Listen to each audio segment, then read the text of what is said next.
think people dislike you for what you say, but often it's how you make them feel when you speak. Silence carries energy. Words carry intention.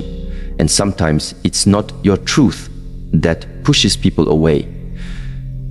It's the way your truth lands in their spirit. There is a strange kind of silence that fills a room when you truly begin to listen. Not the silence of emptiness, but the silence of awareness. The kind that holds 1,000 unspoken stories between two hearts. We live in a world that rewards noise.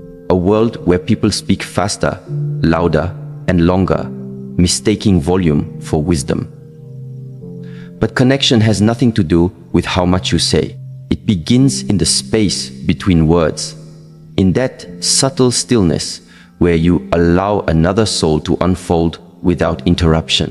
When you listen, not for the sake of responding, but simply to understand, you become a vessel for truth. Most people don't need your advice, your opinions, or your cleverness.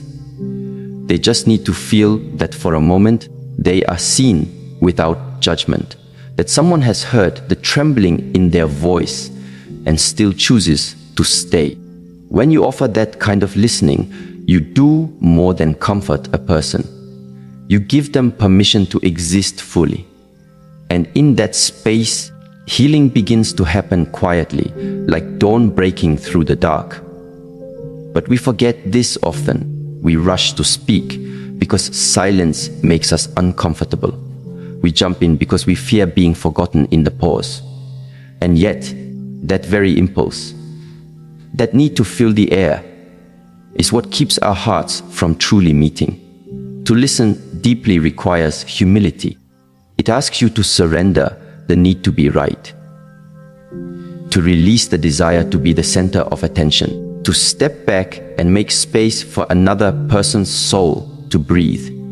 In that moment, you stop being a performer of words and become a keeper of presence. Stillness is not passive.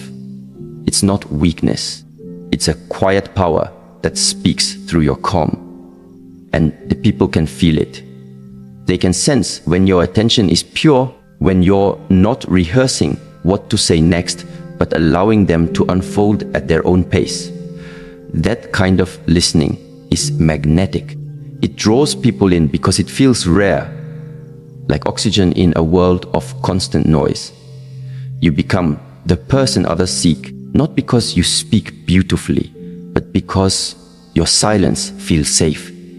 Yet many of us struggle to hold that silence. We interrupt without realizing it.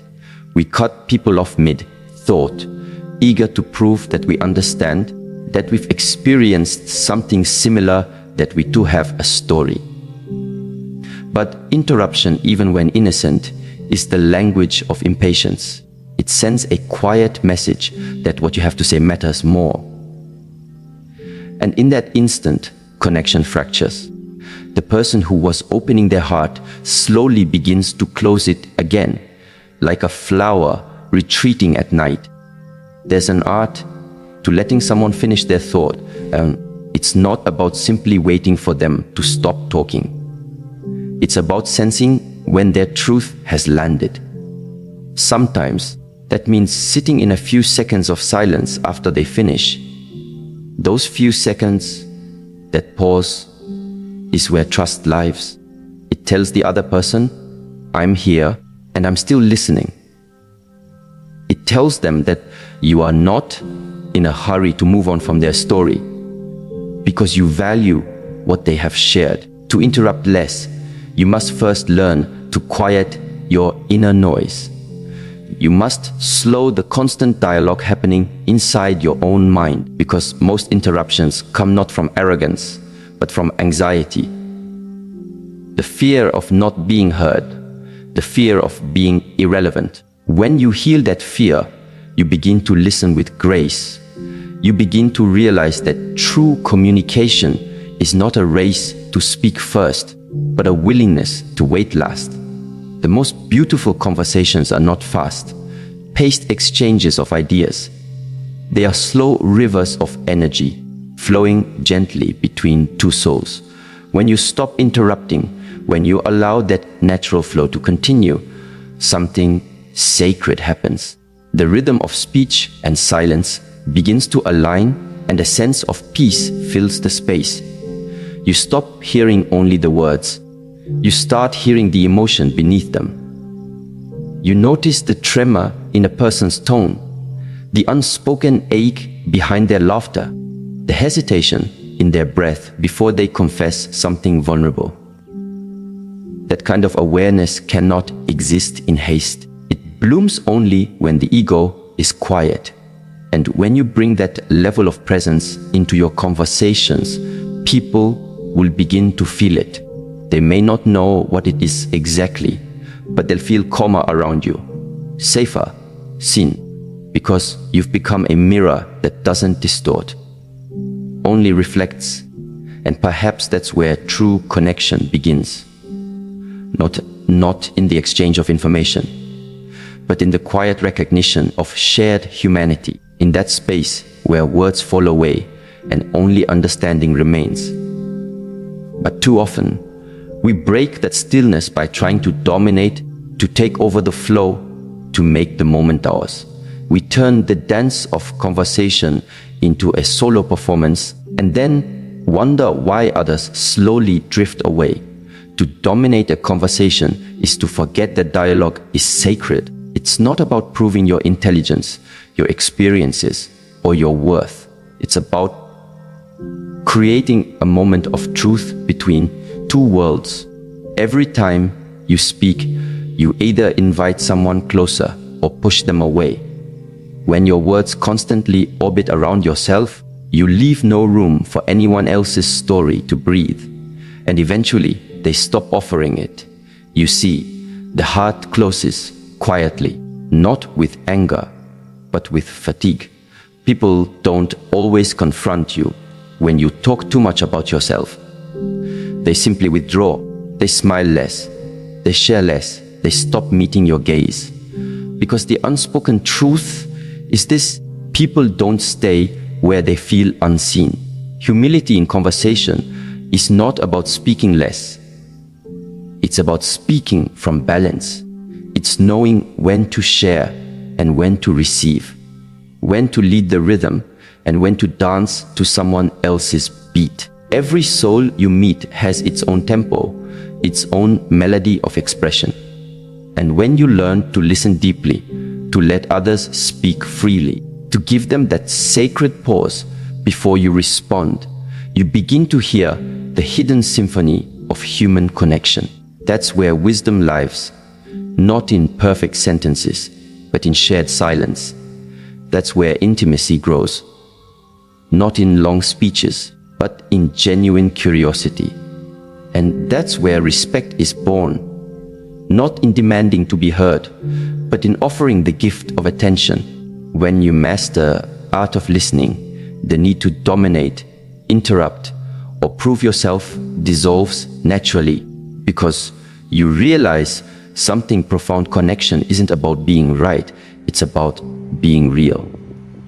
And in the end, the most powerful voice in any room isn't the loudest. It's the one that listens first. There's a certain heaviness that lingers in the air when a person speaks only from complaint. You can feel it before the words even finish leaving their mouth. That slow drain of light, that dimming of energy in the room. Most people don't realize it, but every word carries a vibration, a pulse, a signature that leaves an echo in the hearts of those who hear it. When you speak constantly from a place of dissatisfaction, it's not just the air you pollute, it's the very spirit of connection that begins to wither. It's easy to complain. It's human. Life gives us countless reasons to sigh, to shake our heads, to mutter about how unfair or exhausting things are. But the moment you make complaint your native tongue, you stop growing. You become attached to the very thing you're trying to escape. Complaint is a subtle form of loyalty to your pain, your frustration, your perceived misfortune. It ties you to it And soon, you're not just describing your struggle, you're living inside it. Yet the world isn't asking us to be falsely cheerful. It's not about denying pain or pretending that hardship doesn't exist. It's about where we choose to speak from, the wound or the wisdom. One drains the room, the other fills it with light. People can feel the difference immediately. There's a quiet power in those who've walked through the storm but no longer need to narrate every drop of rain. Their words carry calm instead of chaos. Their energy heals instead of harms. And when you shift your focus from what's wrong to what can be made right, conversations start to transform. You begin to speak with purpose, not pity. You stop spreading the energy of despair and start planting seeds of hope. Even when you discuss pain, it feels different.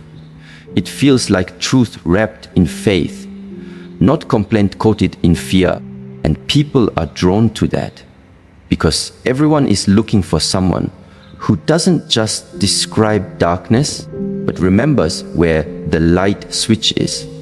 The difference between a draining conversation and a healing one often lies in intention. You can tell when someone speaks just to vent and when they speak to release.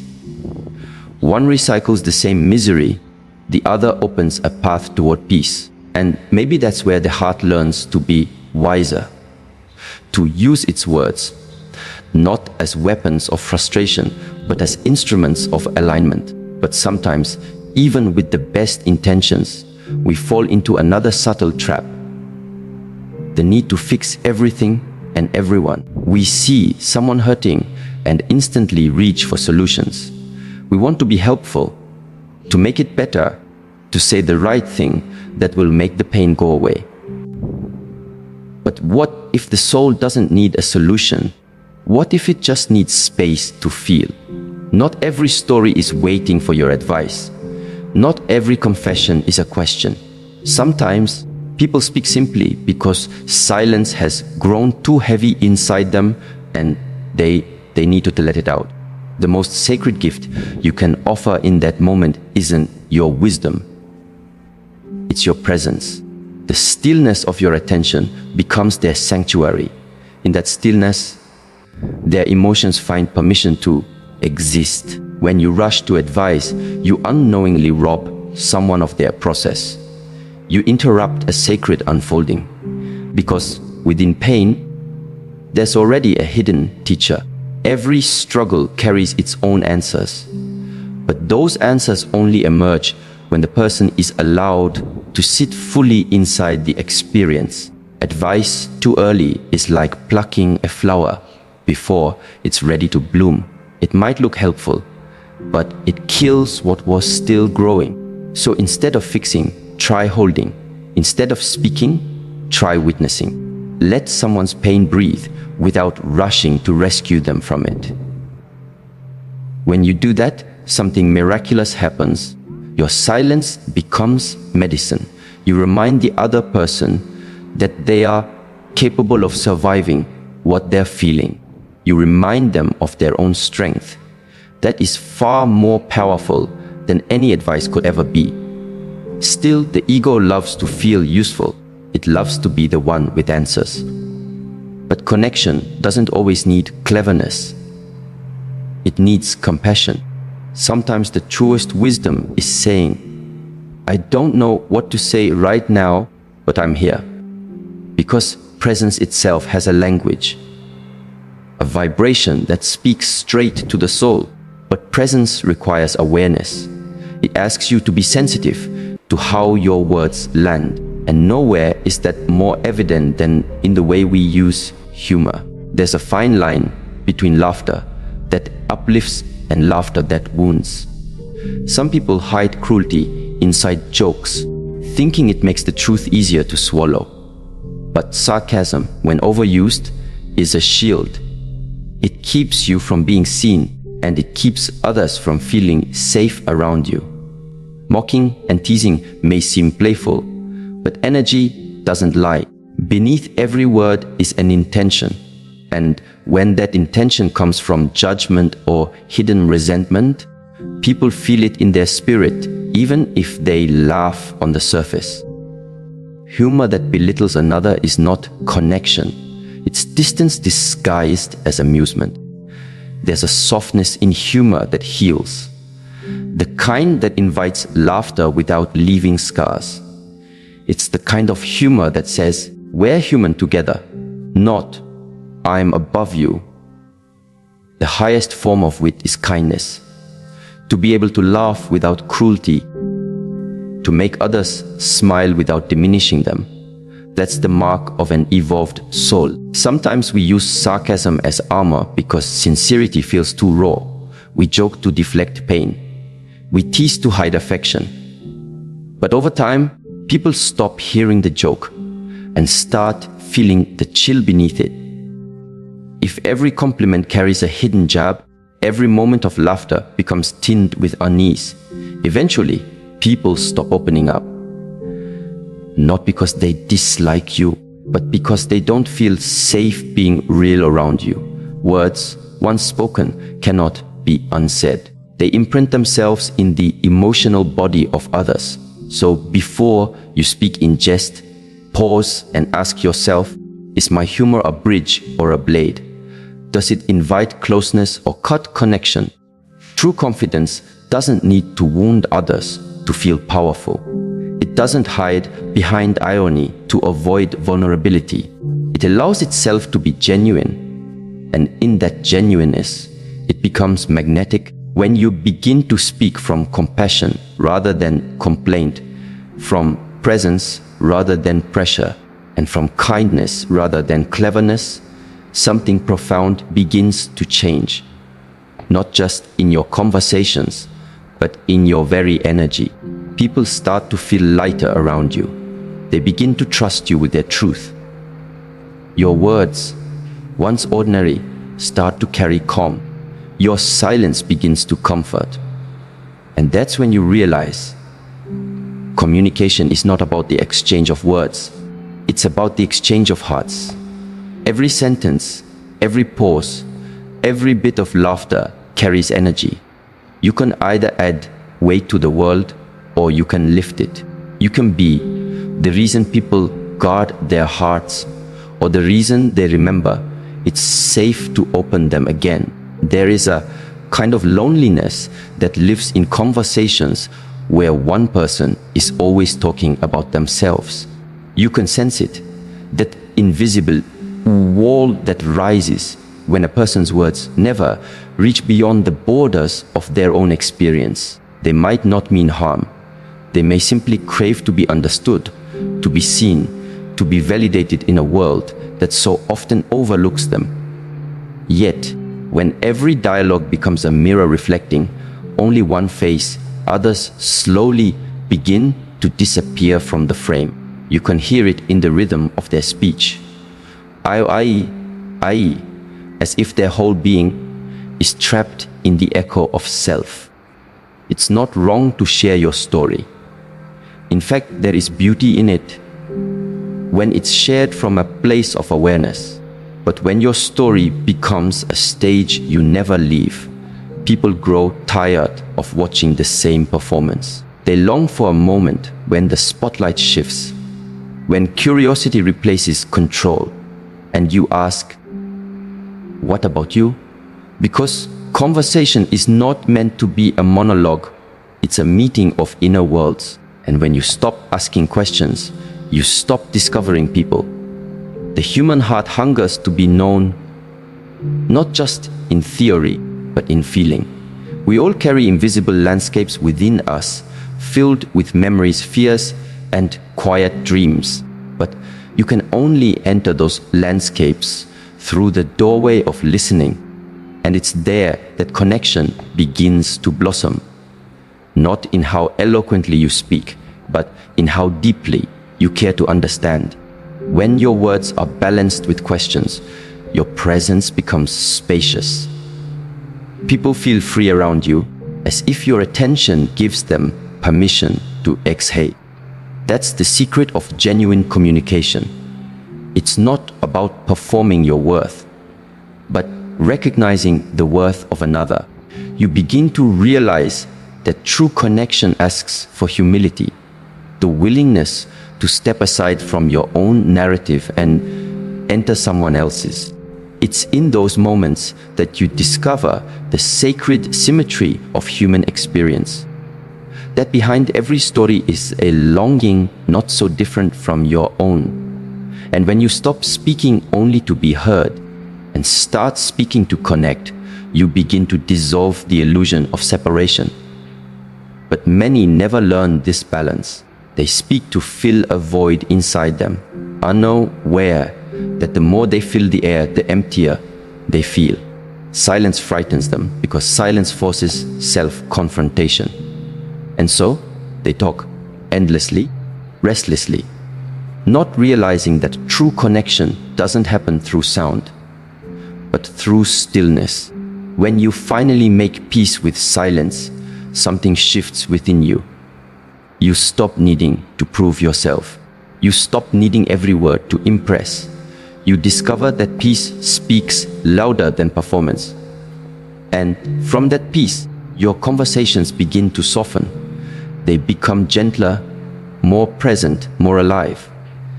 And yet even this awareness can be fragile, because beneath so much of our speech lies a craving for validation. We want to be approved, affirmed, admired. We shape our words not from authenticity, but from fear. The fear of being unseen, unheard, unloved. So we try to sound interesting, intelligent, worthy. We look for reactions instead of connections. But validation is a bottomless cup. The more you drink, the thirstier you become. You can feel it when someone speaks from that place. That subtle tension in their voice, that pleading beneath the laughter. Every compliment becomes a test, every silence a wound. Conversations become transactions. Did you like what I said? Do you think I'm enough? But real connection cannot bloom in the soil of insecurity. It requires the stillness of inner sufficiency. The knowing that even if no one nods, no one praises, no one responds, you are still whole. To speak without needing approval is a spiritual practice. It's an act of remembering who you are beyond opinion when you are rooted in your own peace. You don't speak to prove anything. You speak because something true is moving through you. Your words stop reaching outward for validation and begin radiating inward from truth. And people can feel that. They may not know why, but they feel safer around you because your energy no longer demands from them. It simply offers. This kind of self-assurance doesn't come from arrogance. It comes from acceptance. It is the confidence of someone who has made peace with their flaws and doesn't hide behind performance. When you reach that place, your voice carries a calm frequency. You don't need to shout. You don't need to convince. You don't need to decorate your sentences with cleverness. Because truth, when spoken from peace, is already magnetic. But there's another layer to this silence of self. The way we treat the absence of others. When conversation turns from self-expression into gossip, something sacred is lost. There's a moment, a choice, a tiny fork in the road in every dialogue, where we can either speak light or spread shadow. And too often, we choose the latter under the illusion of bonding. Gossip pretends to connect, but it divides. It creates a false intimacy built upon someone else's absence. For a brief moment, it feels good, like shared rebellion, a sense of belonging. But beneath it, there's a quiet poison, because if your connection with someone depends on tearing another down, it's not connection, it's collusion. The tragedy of gossip is not only what it does to the person being spoken about, but what it does to the soul of the speaker. Every time you speak of someone's pain, mistake, or imperfection with judgment, You vibrate in the energy of smallness. You shrink your spirit to the size of criticism. And the more you do it, the more you condition yourself to see the worst in others, and eventually in yourself. But the opposite is also true. When you resist the urge to speak ill of others, your energy begins to rise. You start seeing people with compassion, even those who have wronged you. You understand that everyone acts from the level of their awareness, and sometimes awareness is clouded by pain. In that understanding, gossip loses its flavor. It becomes tasteless. You realize that protecting someone's name in their absence is a reflection of your own integrity. It's not about defending them. It's about defining yourself. The person who refuses to gossip becomes rare because they hold loyalty even when it's inconvenient. They are the kind of soul people begin to trust instinctively without knowing why. And when you do find yourself among gossip, notice how it feels in your body, the way your heart contracts, the way the energy in the room shifts. That's your spirit reminding you, this doesn't align, and it's okay to change the subject, to redirect the energy, to walk away. You don't have to participate in anything that disturbs your peace. When your conversations become clean, when they are no longer soaked in self-obsession, need for validation, or the tearing down of others, you begin to vibrate differently. People feel safe around you. They open up without fear of being mocked or judged. They know that their words will not become tomorrow's gossip. They know that your curiosity isn't a disguise for your ego, but a genuine desire to understand. In that kind of space, healing happens effortlessly, because everyone longs for one thing, a place where they can be real without repercussion. When your presence offers that, it becomes a sanctuary. You no longer have to chase approval. People are naturally drawn to the peace you emanate. And perhaps that is the quiet truth of it all, that the way we speak reveals the way we see ourselves. The self-centered speak from emptiness. The validation seekers speak from fear. And the gossipers speak from separation. But the awakened speak from wholeness. Their words uplift not because they try to, but because they can't help it. Their conversations are gardens. No weeds of judgment, no thorns of ego, only seeds of understanding. And when your words become that, when they heal instead of harm, reflect instead of perform, and honor instead of expose, you begin to experience the sacred purpose of speech, not as noise, but as creation, not as manipulation, but as communion. And suddenly, even the simplest conversation becomes prayer. There comes a moment when you realize that your peace no longer depends on what others do or don't do. You stop measuring your calm by how people treat you and start anchoring it in how deeply you understand yourself. That shift changes everything, because when your sense of balance no longer sways with external winds, you stop being a victim of chaos and start becoming the still point within it. It's a quiet revolution of the soul, one that doesn't announce itself with noise, but with presence. At first, this feels unnatural. We've been conditioned to believe that peace is something we earn through control. Control of circumstances, of relationships, of outcomes. But real peace doesn't live there. It doesn't live in the illusion that everything must go right. It lives in your ability to remain rooted, even when nothing does. It's not the absence of storms, it's the presence of steadiness. And that steadiness doesn't mean you don't feel. It means you don't flee from what you feel. You no longer abandon yourself in the moments when life feels unbearable. You stand there, tender, trembling, honest, and you breathe through it. That is how the soul matures. It learns to stay, not because it enjoys the pain, but because it knows there's wisdom buried inside it. When you stop running from discomfort, it stops chasing you. The energy that once scattered you begins to return home. You start to see that peace is not something you achieve. It's something you remember. It was always there, beneath the noise, beneath the opinions, beneath the endless need to prove. You were born with it, a stillness so deep that the world could not touch it. But over time, layers of fear and expectation buried it. So now, the journey is not about becoming peaceful. It's about peeling back everything that isn't. And as you do, something else happens. Your capacity for love expands. Because love, too, thrives in stillness.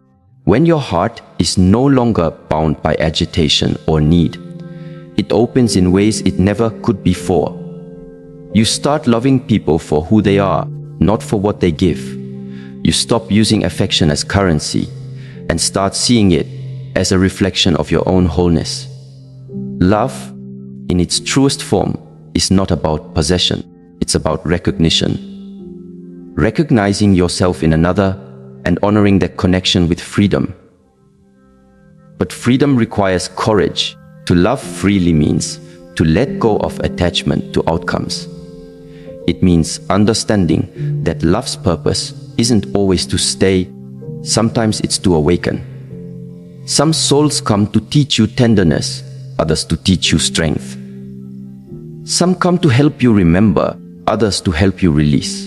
Not every chapter is meant to last, but every one leaves a mark. And when you stop clinging to what must end, you make space for what must begin. This is one of life's hardest lessons, that endings are not failures. They are sacred completions. When something falls apart, it's not always a punishment, it's often protection. You are being redirected, not rejected. Every loss is an invitation to deepen your faith in life's unseen intelligence, the part of existence that knows what you're not yet ready to see. When something leaves, it's often clearing the space for something your soul has secretly been asking for. You can fight that truth for a while. You can try to hold on. But sooner or later, you realize that resistance only multiplies pain. Letting go doesn't mean you stop caring. It means you stop controlling. You surrender not because you're weak, but because you trust that what's meant for you will never require you to betray your peace, to keep it. That kind of trust becomes your quiet strength, an unshakable knowing that what flows away was never truly yours, and what is yours cannot be lost. And as this wisdom takes root in you, a new kind of clarity dawns. The ability to see beauty in impermanence. You begin to notice how nothing in nature clings. The trees let their leaves fall. The ocean releases each wave without regret. The sky shifts endlessly, yet never loses its essence. Why then should you, a soul made of the same infinite rhythm, resist change? The only reason it hurts so deeply is because your mind still believes you can only be safe in what stays. But the truth is, you are safest in your surrender. From that surrender, gratitude begins to grow. You start to thank life not just for what delights you, but for what develops you.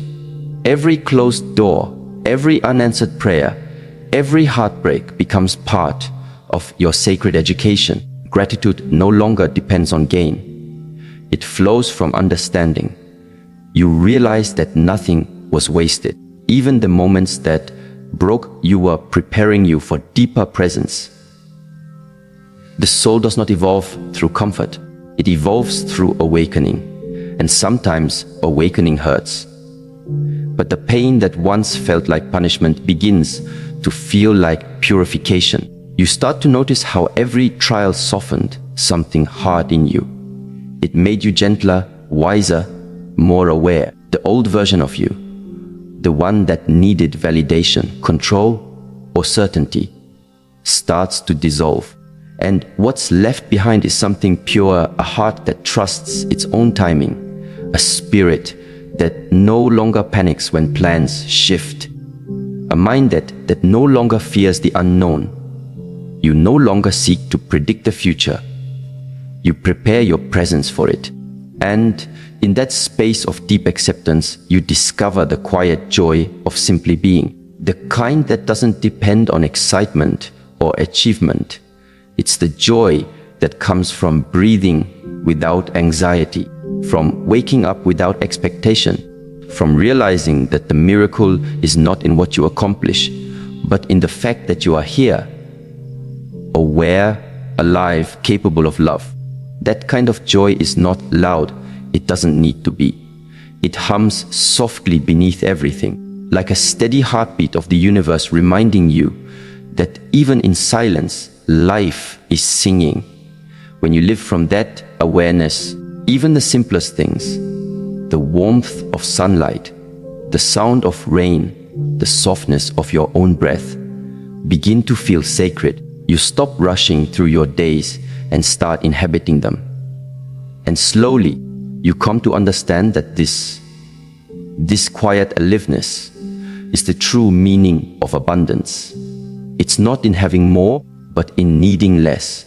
It's not in what you gain, but in what you release. It's not in chasing love, but in becoming love. You find wealth in stillness, purpose in presence, and fulfillment in being fully awake to the moment in front of you.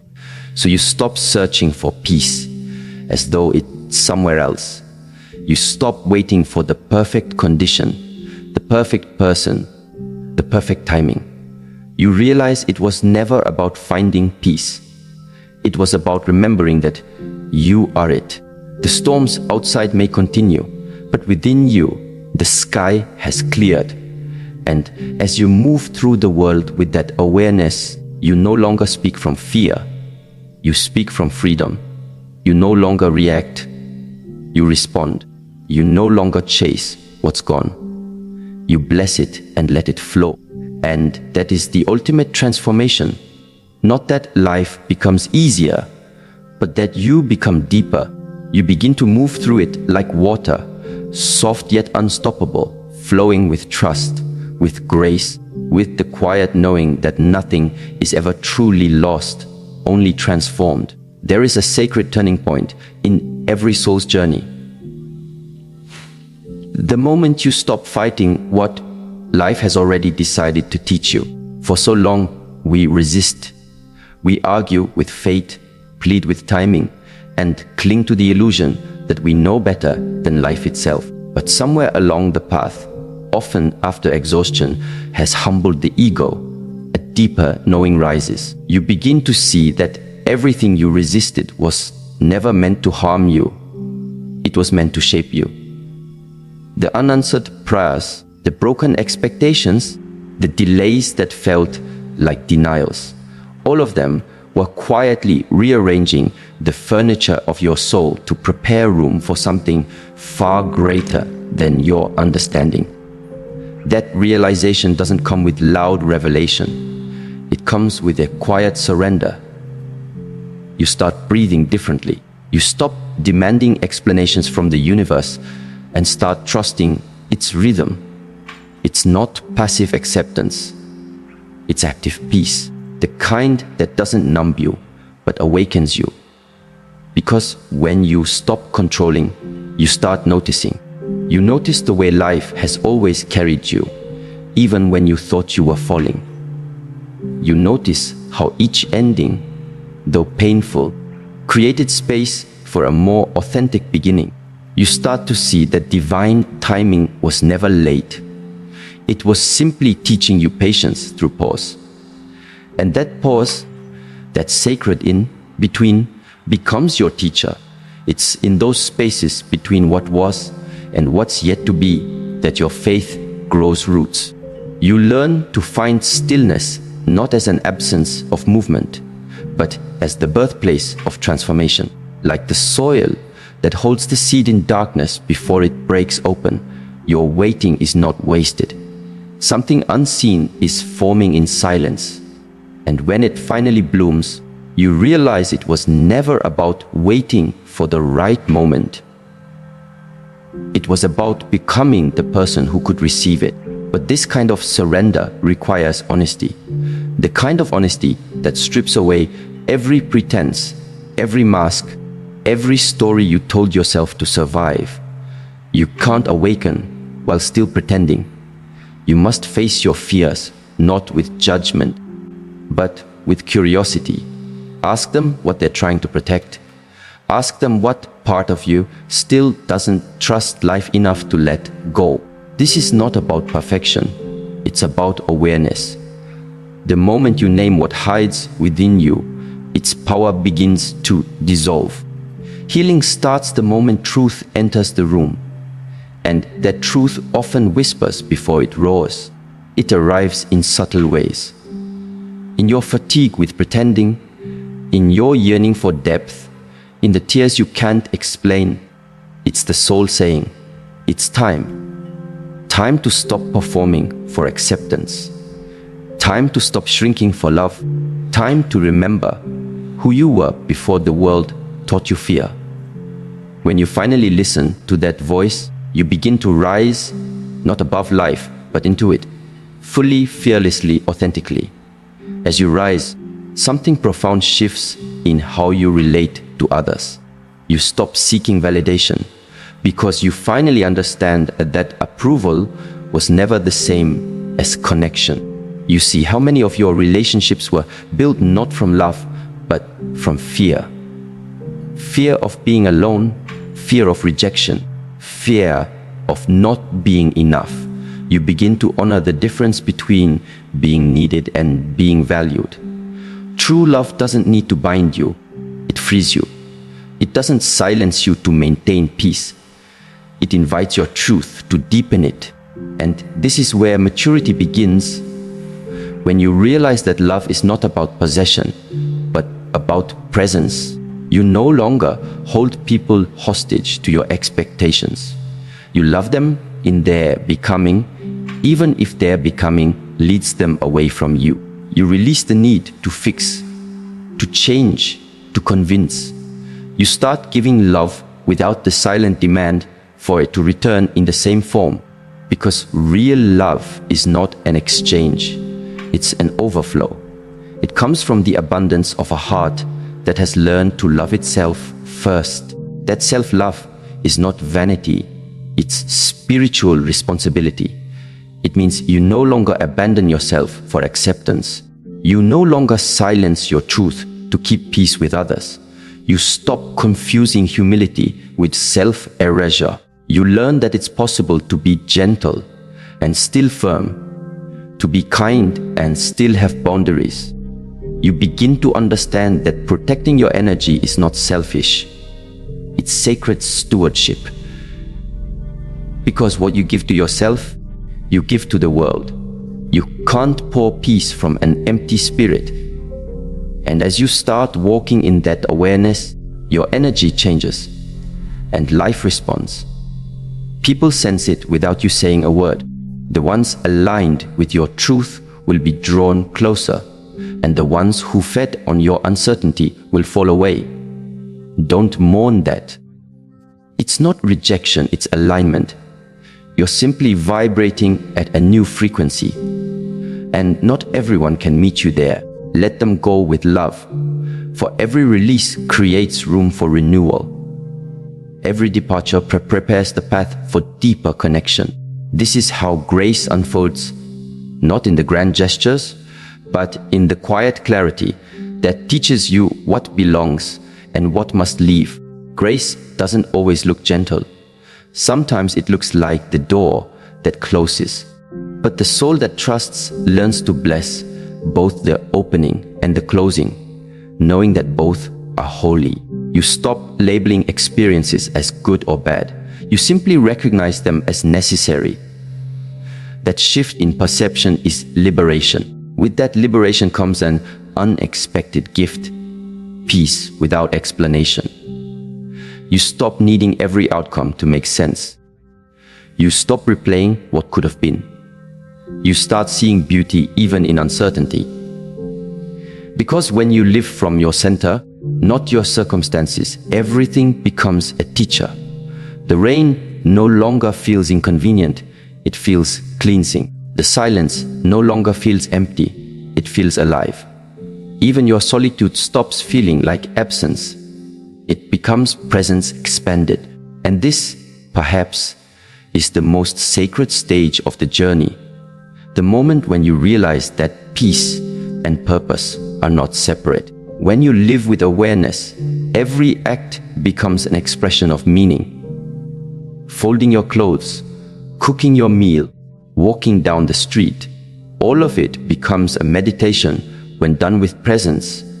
You no longer need a destination to feel fulfilled. The journey itself becomes your sanctuary. From that space, gratitude becomes your natural language. You stop asking for more and start thanking for what already is. Gratitude transforms what's ordinary into holy ground.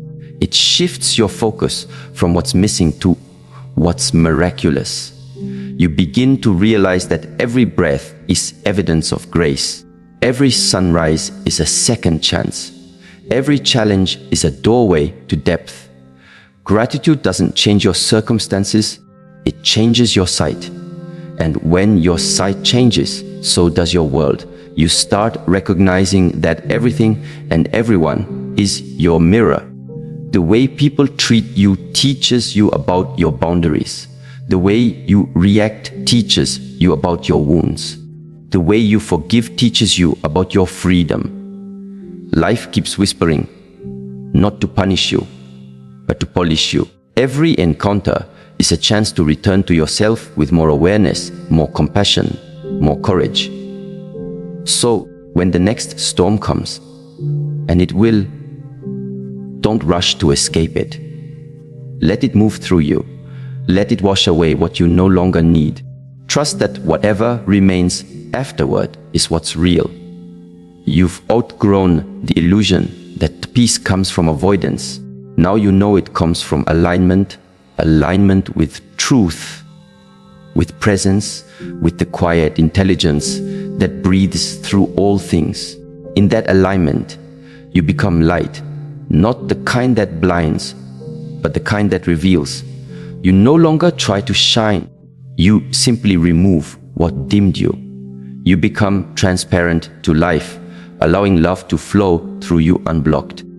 And that love doesn't just heal you, it radiates through everything you touch. Your presence becomes medicine, your silence becomes understanding, your being becomes prayer. And in that sacred stillness, you finally understand the journey was never about becoming someone new. It was about remembering who you've always been. There comes a moment in every soul's unfolding when words begin to feel too small to hold the magnitude of what you've become. You realize that not everything can be spoken, not every truth must be explained. Silence begins to feel like a language of its own, a place where wisdom hides between breaths, where understanding no longer needs validation, and where the heart learns to rest. This silence isn't emptiness, it's presence. It's the soft hum of peace that replaces the noise of trying to be understood. For so long, we have been addicted to expression, the need to justify, to prove, to clarify our worth in someone else's eyes. But the more awakened you become, the less you need to be heard, and the more you begin to see that true connection doesn't come from conversation, but from energy, from the calmness that sits behind your words, from the stillness that radiates through your being. There is a power in restraint that many never learn to master. We think that strength means speaking louder, asserting harder, defending more fiercely. But the strongest souls are not the loudest. They are the ones who have nothing to prove. They listen more than they speak because they understand that wisdom flows through silence, not noise. When you stop reacting to every opinion, every misunderstanding, every provocation, you become untouchable. Not because you've grown cold, but because you've grown grounded. The storms around you no longer disturb the waters within you. That is when you realize that peace was never something to be found. It was something to be protected. And to protect it, you must first learn the sacred art of detachment. Detachment is not indifference. It is deep, conscious presence without control. It's the ability to love without clutching, to care without collapsing, to engage without absorbing. Many confuse detachment with coldness, but it is, in truth, the highest form of love, because it allows you to give fully without losing yourself. It teaches you that you can be there for others without being consumed by their chaos. You can empathize without inheriting their pain. You can listen without letting their words become your wounds. Detachment is what turns compassion into clarity. When you start practicing this, you begin to feel a new kind of freedom. The freedom of emotional independence. It's the quiet realization that your peace is your responsibility, not the world's obligation. For so long, you may have given away your serenity to the unpredictable winds of people's moods, words, or actions. But life changes when you stop waiting for others to behave differently and start choosing differently yourself. When you stop giving your power to what you cannot control, you reclaim it. You begin to live not as a reaction to others, but as a reflection of your own alignment. And that alignment brings an elegance to your spirit, a grace that cannot be faked. People will notice it before they understand it.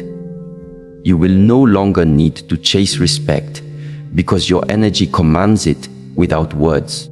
You will no longer need to demand loyalty because your presence will quietly filter who's capable of giving it. This is the mystery of energetic integrity. When your inner world becomes still, your outer world rearranges itself to match that stillness. People who thrive on chaos can no longer feed on your peace. People who once misunderstood, you will simply fall silent in your presence, not out of intimidation, but out of recognition that something about you has changed. You no longer live on the surface. But as peace deepens, something else happens too. Loneliness begins to visit.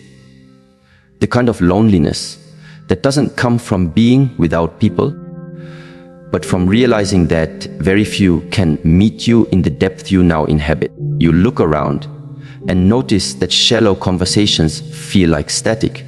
Forced laughter feels exhausting, and spaces filled with noise begin to drain you. You're not broken for feeling this way. It's simply the soul's way of saying it's time to dwell in deeper waters. Growth often isolates before it connects, because the higher your awareness climbs, the fewer voices can echo at that height. So don't rush to fill the silence with company. Let it refine you. Let it show you what it means to enjoy your own presence, to find beauty in your own breath, to feel complete without distraction. In that solitude, you meet yourself again, not the version you perform, but the one that's real. You begin to realize how often you sought others not for connection, but for escape. Escape from boredom, from pain, from the parts of yourself you weren't ready to face. But solitude doesn't punish you for that. It redeems you. It teaches you how to belong to yourself so deeply that even when you're alone, you feel accompanied by peace. And from that place of wholeness, relationships begin to transform. You stop needing people to fill your emptiness. Instead, you start sharing your fullness. You no longer enter connections hoping to be completed, but to be mirrored. To meet souls who vibrate with similar truth, who speak not to impress, but to understand. You'll find that fewer people will surround you, but the ones who do will be sacred. They will see you beyond your surface, speak to you without judgment, and honor the peace you've built within. This is where connection becomes communion, where two souls meet not in dependency, but in resonance. It's also in this stage of awakening that forgiveness becomes effortless. Not because people didn't hurt you, but because you see through the pain. You realize that most people act from unhealed places, from fear, from blindness. Their actions reflect their suffering, not your worth. So, you release them, not to excuse, but to free. Forgiveness is no longer a struggle, it's a recognition that holding on keeps you bound to the very pain you seek to escape. You can't walk forward while still gripping the past. Forgiveness isn't weakness. It's reclaiming your freedom from what no longer deserves your energy. Yet, to truly forgive, you must first forgive yourself.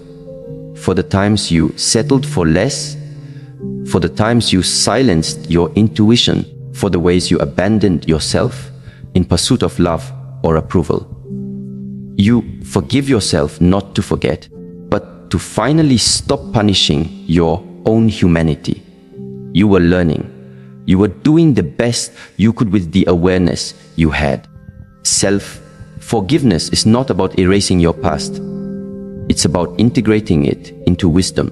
The very mistakes that once brought shame become teachers of compassion.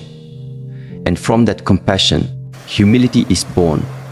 The quiet understanding that everyone you meet is fighting an invisible battle, that no one is entirely right or wrong, healed or broken. We're all in the process of remembering who we are. That awareness softens you.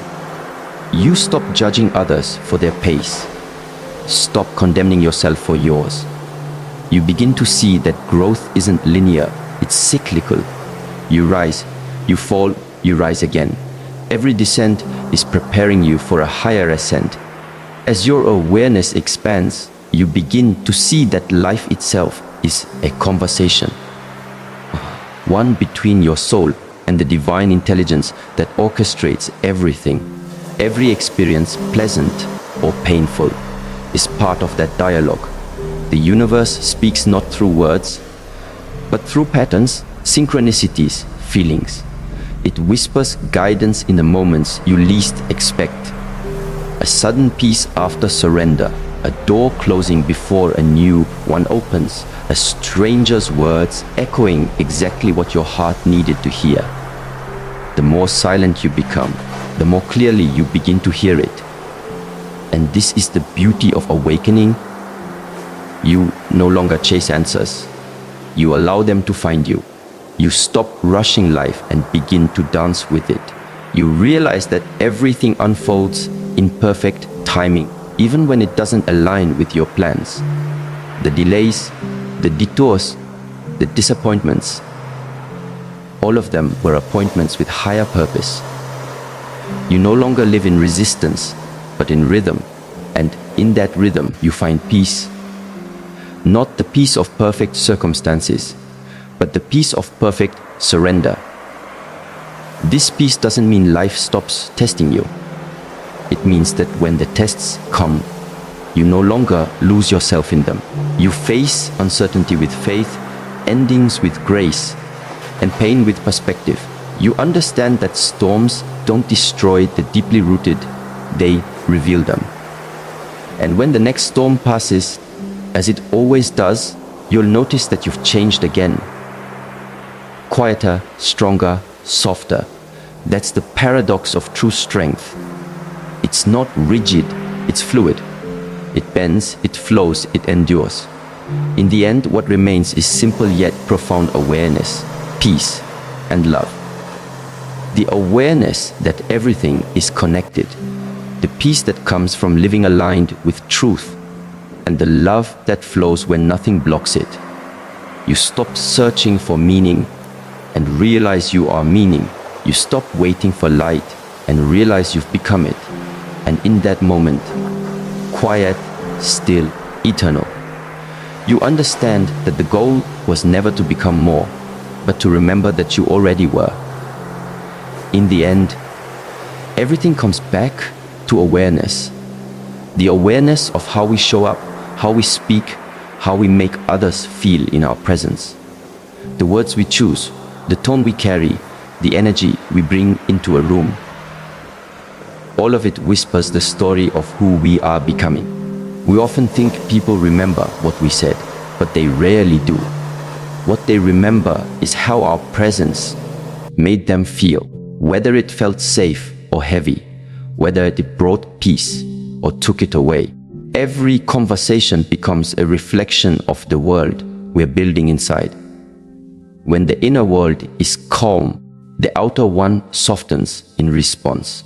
So let us speak less from the need to be right and more from the desire to be kind. Let us listen without waiting to respond and love without the need to be acknowledged. Because the rarest kind of beauty is the one that speaks softly but leaves a lasting echo. The beauty of a spirit that no longer argues to be understood, but radiates understanding. When you reach that space, you realize that every conversation is an exchange of energy, every silence a message of its own, and every moment an invitation to choose love over pride, presence over performance, peace over reaction. And when you finally master that choice, you no longer chase being liked. You simply live in a way that cannot help but be loved